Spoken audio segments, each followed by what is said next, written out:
Hello. Last week I didn't share a vulnerable dad vlog, and one of the reasons was I was struggling so bad, and then I have this one story from last week. Leo and I went up to the Ronald McDonald House and to the doctor, and he made counts by one, which meant he was able to continue into the chemotherapy, into phase two, round two, and that was wonderful.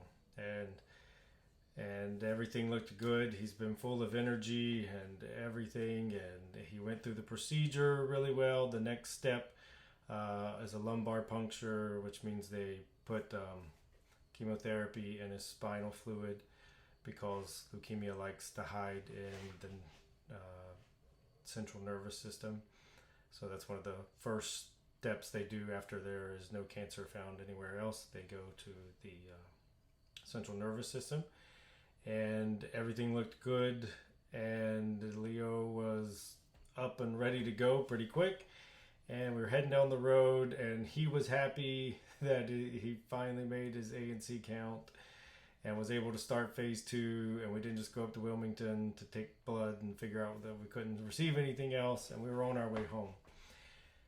And while we were on our way home, I got a test result notification from the hospital, which I get all the time, and I looked at it, and it said something like one cell found, and the one cell was irrelevant. And it was something very normal, and I don't even know what it was, but it scared me to death. And Leo and I went from singing and laughing to my heart palpitating and me calling my mom and dad and another friend and just flipping out. I was afraid that the cancer had spread to the central nervous system, and I didn't know what that meant. And so I kept writing the doctors, and the doctors were saying that his test results were fine, and I would screenshot them and send it back and say, what about this part? And they say, that part's fine. Everything is normal. And I couldn't calm myself down. It stunk. And it reminds me of a story of my Uncle Daryl. I remember one time we were all sitting at my grandmother's house. My uncle said, old Tom, he's a turd.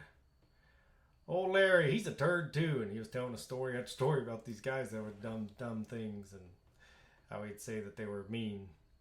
And then he said, maybe it's me that's the mean one. And we all kind of laughed, but I think he was kind of being serious at the time, and he was kind of known to be mean to people sometimes. I love my Uncle Daryl. May he rest in peace.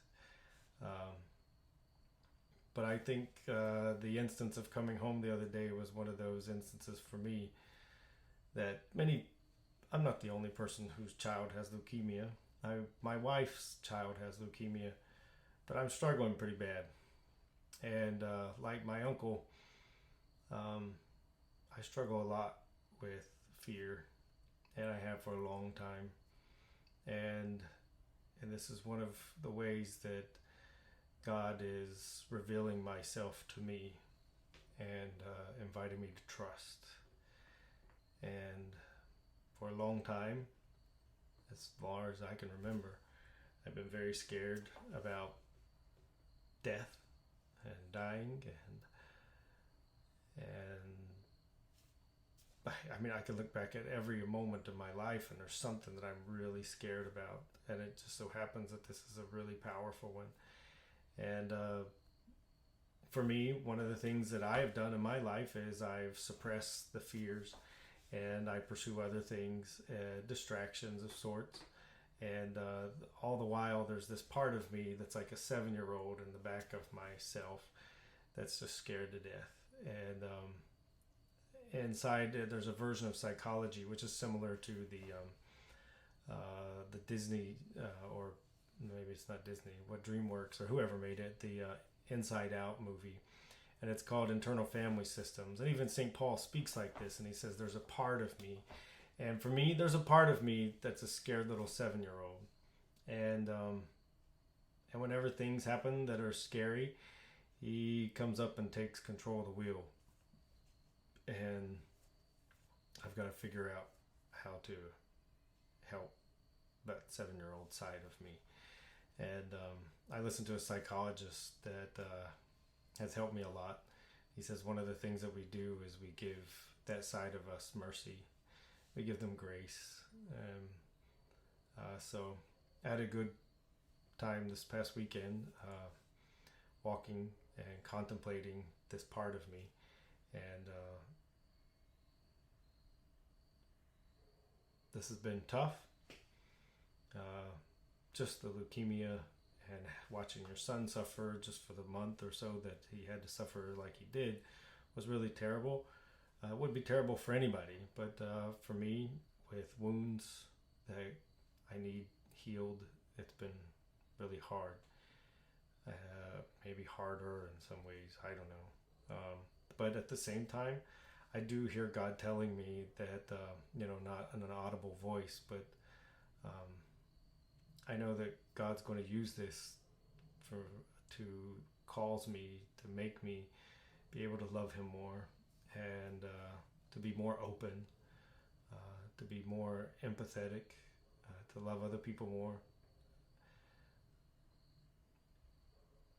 So I got a lot to work on me during this time. And one of the things I like to do for prayer is write out dialogues between me and God. And I'm working on a book about that right now too, actually. And it's about this whole scenario. It's kind of like the book of the vlog or the videos that I'm trying to make. And but one of the things is it's not all about me.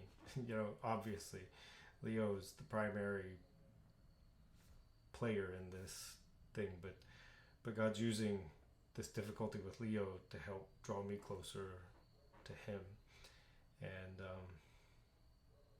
I need it. So please keep praying for us. Please keep praying for Leo. He really is doing great. Yesterday he was running through the yard. He's laughing and giggling, and it's wonderful to see how well he's doing, and we're so happy that we were able to continue phase 2. But I'm not doing as good as Leo, and that's okay.